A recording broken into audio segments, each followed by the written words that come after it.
Hi hello ಎಲ್ಲರಿಗೂ ನಮಸ್ಕಾರ. ನಾನು Manjari. Welcome to my YouTube channel twins mom creation world. ಈ ದಿನದ ರೆಸಿಪಿ ಬೇಳೆ ದೋಸೆ. ಬೇಸಿಗೆ ದಿನ ಅಂತ ದೋಸೆ ತಿನ್ನೋದು ಬಿಡಲಿಕ್ಕಾಗಲ್ಲ, ಆದರೆ ಅದರಲ್ಲೇ ಆಪ್ಷನ್ ಮಾಡಿಕೊಂಡು ನಮಗೆ ದೇಹಕ್ಕೆ ತಂಪು ಕೊಡುವಂಥ ಪದಾರ್ಥಗಳನ್ನ ಬಳಸ್ಕೊಂಡು ನಾವು ದೋಸೆ ಮಾಡ್ಕೊಂಡು ತಿನ್ನೋಣ. ಇವತ್ತು ಒಂದು ಹೊಸ ರೆಸಿಪಿ ನೋಡೋಣ ಏನೇನು ಇದಕ್ಕೆ ಇಂಗ್ರೀಡಿಯೆಂಟ್ಸ್ ಬೇಕು ಅಂತ. ನಾನು ಒಂದು ಬಟ್ಲು ಅಕ್ಕಿ ತೊಗೊಂಡಿದ್ದೀನಿ. ಅದರಲ್ಲಿ ಚಿಕ್ಕ ಬಟ್ಲಲ್ಲಿ ಕಡಲೆಬೇಳೆ, ಉದ್ದಿನಬೇಳೆ ಮತ್ತು ತೊಗರಿಬೇಳೆ ತೊಗೊಂಡು ಒಂದು ಬಟ್ಲು ಹೆಸರು ಕಾಳು ಹಾಕಿದ್ದೀನಿ. ಹೆಸರು ಕಾಳು ದೇಹಕ್ಕೆ ತಂಪನ್ನು ಕೊಡುತ್ತೆ. ಒಂದು 2 ಟೀ ಸ್ಪೂನು ಮೆಂತ್ಯ ಹಾಕೋಣ. ಇವನ್ನೆಲ್ಲ ನೀರು ಹಾಕ್ಬಿಟ್ಟು ಚೆನ್ನಾಗಿ ತೊಳಿಬೇಕು. ನೀವು ದೋಸೆ ಅಕ್ಕಿನಾದರೂ ಯೂಸ್ ಮಾಡಿ ಅಥವಾ ಡಿಪೋ ಅಕ್ಕಿನಲ್ಲೂ ಚೆನ್ನಾಗಿ ಬರುತ್ತೆ. ಹೆಸರು ಕಾಳು ಇಲ್ದಿದ್ದರೂ ಹೆಸರು ಬೇಳೆ ಹಾಕ್ಕೋಬೋದು. ಹೆಸರು ಕಾಳು ಹಾಕಿದರೆ ಮೇಲಿನ ಸಿಪ್ಪೆ ಇರೋದ್ರಿಂದ ಫೈಬರ್ ಕಂಟೆಂಟು ಇನ್ನೂ ತುಂಬ ಚೆನ್ನಾಗಿ ನಮಗೆ ಸಿಗುತ್ತೆ. ಬೇಳೆಗಿನ ಒಂದು 2-3 ಸಲ ಚೆನ್ನಾಗಿ ತೊಳೆದ್ಬಿಟ್ಟು 6ರಿಂದ 8 ಗಂಟೆವಷ್ಟು ನಾವು ನೆನೆಸ್ಬೇಕಾಗುತ್ತೆ. ಬೆಳಗ್ಗೆ ದೋಸೆ ಮಾಡಬೇಕು ಅಂದರೆ ಹಿಂದಿನ ದಿವಸನೇ ಮಧ್ಯಾಹ್ನ ಅಥವಾ ಬೆಳಗ್ಗೆ ದೋಸೆಗೆ ಅಕ್ಕಿನ ನೆನೆಸ್ಬೇಕು. ರಾತ್ರಿ ರುಬ್ಬಿದರೆ ಸರಿಯಾಗುತ್ತೆ.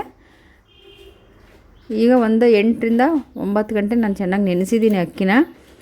ಬೇಸಿಗೆ ದಿವಸ ಆದರೆ 6 ಅವರ್ಸ್ ಆದರೆ ಒಂದು 6 ಗಂಟೆ ನೆಂದರೆ ಚೆನ್ನಾಗಾಗುತ್ತೆ. ನಾನು ಒಂದು ಬಟ್ಲು ಅವಲಕ್ಕಿ ತೊಗೊಂಡಿದ್ದೀನಿ. ಅವಲಕ್ಕಿ ಹಾಕಿದರೆ ತುಂಬ ಸ್ಮೂತಾಗಿ ಬರುತ್ತೆ.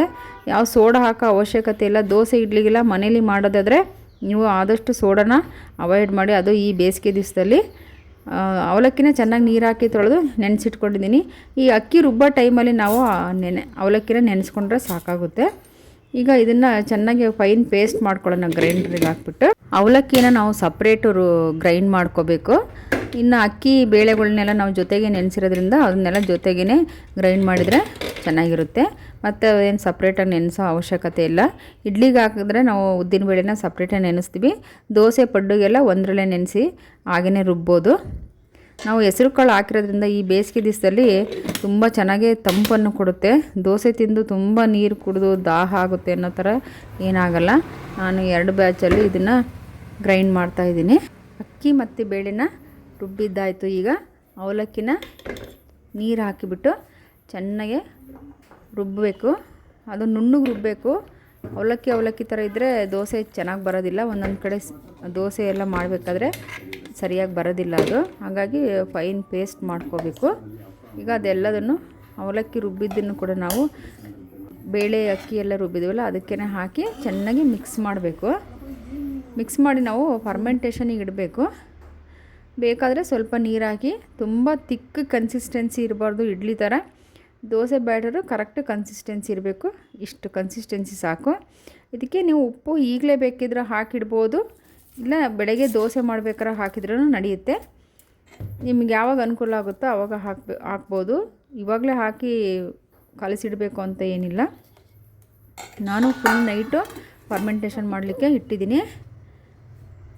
ನೋಡಿ, ಬೆಳಗ್ಗೆ ತೆಗೆದ್ರೆ ಇನ್ನು ಬೆಳಗಿನ ಜಾವ 5ವರೆಗೇ ಎಷ್ಟು ಚೆನ್ನಾಗಿ ಫರ್ಮೆಂಟ್ ಆಗಿದೆ ಅಂತ. ನಾವು ಫರ್ಮೆಂಟೆಡ್ ಫುಡ್ಸು ತಿನ್ನೋದ್ರಿಂದ ನಮಗೆ ಬೇಕಾಗಿರತಕ್ಕಂಥ ಗುಡ್ ಬ್ಯಾಕ್ಟೀರಿಯಾಗಳು ನಮಗೆ ಸಿಗ್ತವೆ. ಫರ್ಮೆಂಟೆಡ್ ಫುಡ್ಡು ಹೆಲ್ತಿಗೆ ತುಂಬ ಒಳ್ಳೆಯದು. ನಾವು ಹೆಸರು ಕಾಳು ಹಾಕಿರೋದ್ರಿಂದ ಈ ಬೇಸಿಗೆ ದಿವಸದಲ್ಲೂ ಕೂಡ ದೇಹಕ್ಕೆ ತಂಪು ಕೊಡುತ್ತೆ. ಮೆಂತ್ಯನೂ ಅಷ್ಟೇ ನಮಗೆ ತಂಪು ಕೊಡುತ್ತೆ. ಬೇಳೆಕಾಳುಗಳು ಹಾಕಿರೋದ್ರಿಂದ ನಮಗೆ ದೇಹಕ್ಕೆ ಏನೇನು ಸಿಗಬೇಕೋ ಆ ಪ್ರೋಟೀನ್ಸ್ ಎಲ್ಲ ಸಿಗುತ್ತೆ. ಅಕ್ಕಿಯಲ್ಲಿ ಕಾರ್ಬೋಹೈಡ್ರೇಟ್ಸ್ ಇರೋದ್ರಿಂದ ನಮಗೆ ಕಾರ್ಬೋಹೈಡ್ರೇಟ್ಸ್ ಕೂಡ ಸಿಗುತ್ತೆ. ಇದು ಫುಲ್ ಪ್ಯಾಕ್ಡ್ ಫುಡ್ ಥರ ನಮಗೆ ವರ್ಕ್ ಮಾಡುತ್ತೆ. ದೋಸೆ ತವನ ಮೀಡಿಯಮ್ ಟು ಲೋ ಫ್ಲೇಮಲ್ಲಿ ನಾವು ಕಾಯಿಸಬೇಕು. ಈಗ ದೋಸೆ ಹಾಕೋಣ. ನೀವು ಸ್ಮೂತಾಗಿ ಬೇಕು ಅಂದರೆ ಸ್ವಲ್ಪ ದಪ್ಪ ಹಾಕಿ 2 ಕಡೆ ಬೇಯಿಸಿ. ರೋಸ್ಟ್ ಬೇಕು ಅಂದರೆ ಒಂದೇ ಕಡೆ ಬೇಯಿಸಿದರೆ ಸಾಕಾಗುತ್ತೆ. ನಾನು ಒಂದು ದೋಸೆನ ರೋಸ್ಟು, ಇನ್ನೊಂದು ಸ್ಮೂತಾಗಿ ಬೇಯಿಸ್ತೀನಿ. ಮೇಲ್ಗಡೆ ತುಪ್ಪ ಹಾಕಿ, ತುಪ್ಪ ಇಲ್ಲದಿದ್ದರೂ ಬೆಣ್ಣೆ ಇಲ್ಲದ್ರೆ ಮನೇಲಿ ಯಾವುದು ಕುಕ್ಕಿಂಗ್ ಆಯಿಲ್ ಯೂಸ್ ಮಾಡ್ತೀರಾ ಅದನ್ನು ಹಾಕಿದರೆ ಚೆನ್ನಾಗಾಗುತ್ತೆ. ದೋಸೆ ಹಾಕಿ ಗ್ರೀಸ್ ಮಾಡಿದ್ಮೇಲೆ ನಾವು ಒಂದು ಲಿಡ್ ಮುಚ್ಚಬೇಕು. ಆವಾಗ ಒಳಗಡೆ ಹಬೆಗೆ ದೋಸೆ ಮೇಲ್ಭಾಗ ತುಂಬ ಚೆನ್ನಾಗಿ ಬೇಯುತ್ತೆ. ಹಾಗೆಯೇ ಬಿಟ್ಟರೆ ಚೆನ್ನಾಗಾಗಲ್ಲ ದೋಸೆ. ಹಾಗಾಗಿ ಯಾವಾಗಲೂ ದೋಸೆ ಮಾಡಬೇಕಾದ್ರೆ ನಾವು ಮೇಲ್ಗಡೆ ಒಂದು ಲಿಡ್ಡು ಅಥವಾ ಪ್ಲೇಟನ್ನು ಮುಚ್ಚಬೇಕಾಗುತ್ತೆ. ನಾನೀಗ ಇದನ್ನು ರೋಸ್ಟ್ ಮಾಡ್ತಾಯಿದ್ದೀನಿ. ನೋಡಿ ಎಷ್ಟು ಚೆನ್ನಾಗಿ ಗೋಲ್ಡನ್ ಕಲರ್ ಬಂದಿದೆ ಅಂತ. ತುಂಬ ರುಚಿಯಾಗಿರುತ್ತೆ. ನಾರ್ಮಲ್ ದೋಸೆಗಿನ ಈ ಬೇಳೆಗಳೆಲ್ಲ ಹಾಕಿ ಮಾಡಿರೋ ದೋಸೆ ಭಾಳ ರುಚಿಯಾಗಿರುತ್ತೆ. ಇದಕ್ಕೆ ಪಲ್ಯಗಳೇ ಬೇಕು ಅಂತಿಲ್ಲ. ತೆಂಗಿನಕಾಯಿ ಚಟ್ನಿ, ಟೊಮೊಟೊ ಚಟ್ನಿ, ಯಾವುದಾದ್ರೂ ಚಟ್ನಿ ಜೊತೆನ ಹಾಗೇ ತಿನ್ಬೋದು. ಯಾಕಂದರೆ ದೋಸೆನೇ ತುಂಬ ರುಚಿಯಾಗಿರುತ್ತೆ. ಆಲೂಗಡ್ಡೆ ಪಲ್ಯನೇ ಬೇಕು ಅಂತ ಏನಿಲ್ಲ, ನಾನು ಒಂದು ರೋಸ್ಟ್ ಮಾಡ್ತಾಯಿದ್ದೀನಿ ಮತ್ತು ಒಂದನ್ನು ಸ್ಮೂತಾಗಿ ಮಾಡ್ತಾಯಿದ್ದೀನಿ. ತುಂಬ ಸ್ಮೂತ್ ಬೇಕು ಅಂದಿದ್ರೆ ಸ್ವಲ್ಪ ದಪ್ಪ ಹಾಕಿ, ಈಗ ಅದು ಮೇಲ್ಗಡೆ ಆಯಿಲ್ ಗ್ರೀಸ್ ಮಾಡಿ ಒಂದು ಲಿಡ್ ಮುಚ್ಚಿ ತುಂಬ ಹೊತ್ತು ಬೇಯಿಸಬೇಡಿ. ಒಂದು ಅರ್ಧ ನಿಮಿಷದಿಂದ 1 ನಿಮಿಷಕ್ಕೆಲ್ಲ ಚೆನ್ನಾಗಿ ಬೇಯುತ್ತೆ. ಯಾಕಂದರೆ ಬೇಳೆಗಳಲ್ವ ಬೇಗ ಬೆಂದ್ಬಿಡುತ್ತೆ. ತುಂಬ ಉರಿ ಇಟ್ಕೊಂಡ್ರೆ ಸೀದೋಗೋ ಚಾನ್ಸಸ್ ಇರುತ್ತೆ. ಹಾಗಾಗಿ ಮೀಡಿಯಮ್ ಫ್ಲೇಮಲ್ಲಿ ಇಟ್ಕೊಳ್ಳಿ. ಈಗ ಗರಿ ಗರಿಯಾದ ದೋಸೆ ಮತ್ತು ಸ್ಮೂತಾಗಿರೋ ದೋಸೆ ಎರಡೂ ರೆಡಿ ಆಯಿತು. ನೋಡಿ ಎಷ್ಟು ಚೆನ್ನಾಗಿ ಬಂದಿದೆ ದೋಸೆ ಅಂತ. ತುಂಬ ಕ್ರಿಸ್ಪಿಯಾಗೂ ಬರುತ್ತೆ, ಸ್ಮೂತಾಗೂ ಬರುತ್ತೆ. ಇದಕ್ಕೆ ಬೆಣ್ಣೆ ಅಥವಾ ತುಪ್ಪ ಹಾಕ್ಕೊಂಡು ನಾನಿವತ್ತು ಇದನ್ನು ಸಿಂಪಲ್ಲಾಗಿ ಆಲೂಗಡ್ಡೆ ಪಲ್ಯ ಮತ್ತು ಚಟ್ನಿ ಜೊತೆ ಸರ್ವ್ ಮಾಡ್ತಾಯಿದ್ದೀನಿ. ತುಂಬ ಚೆನ್ನಾಗಿರುತ್ತೆ. ಮಕ್ಕಳೆಲ್ಲ ಹಾಗೆಯೇ ತುಪ್ಪ ಮತ್ತು ಬೆಣ್ಣೆ ಹಾಕ್ಕೊಂಡು ತಿನ್ಬೋದು, ಅಷ್ಟು ಚೆನ್ನಾಗಿರುತ್ತೆ. ಇದಕ್ಕೆ ನೀವು ಗ್ರೈಂಡ್ ಮಾಡಬೇಕಾದ್ರೆ ಏನಾದರೂ ಹಸಿಮೆಣಸಿನ್ಕಾಯಿ ಅಥವಾ ಬೆಳ್ಳುಳ್ಳಿ ಶುಂಠಿ ಹಾಕಿ ರುಬ್ಬಿದರೆ ಇನ್ನೂ ತುಂಬ ಚೆನ್ನಾಗಿ ರುಚಿಯಾಗಿ ಬರುತ್ತೆ. ಇವತ್ತು ಪ್ಲೇನಾಗಿ ಮಾಡಿದ್ದೀನಿ, ತುಂಬ ಚೆನ್ನಾಗಿ ಬಂದಿದೆ. ಒಂದು ಸಲ ಮಾಡ್ಕೊಳ್ಳಿ, ತುಂಬ ರುಚಿಯಾಗಿರುತ್ತೆ. ನೋಡಿ ಗರಿ ಗರಿಯಾದ ಮತ್ತು ಸ್ಮೂತಾದ ಬೇಳೆ ದೋಸೆ ತಿನ್ನಲಿಕ್ಕೆ ರೆಡಿ ಆಯಿತು. ತುಂಬ ಚೆನ್ನಾಗಿ ರುಚಿಯಾಗಿರುತ್ತೆ.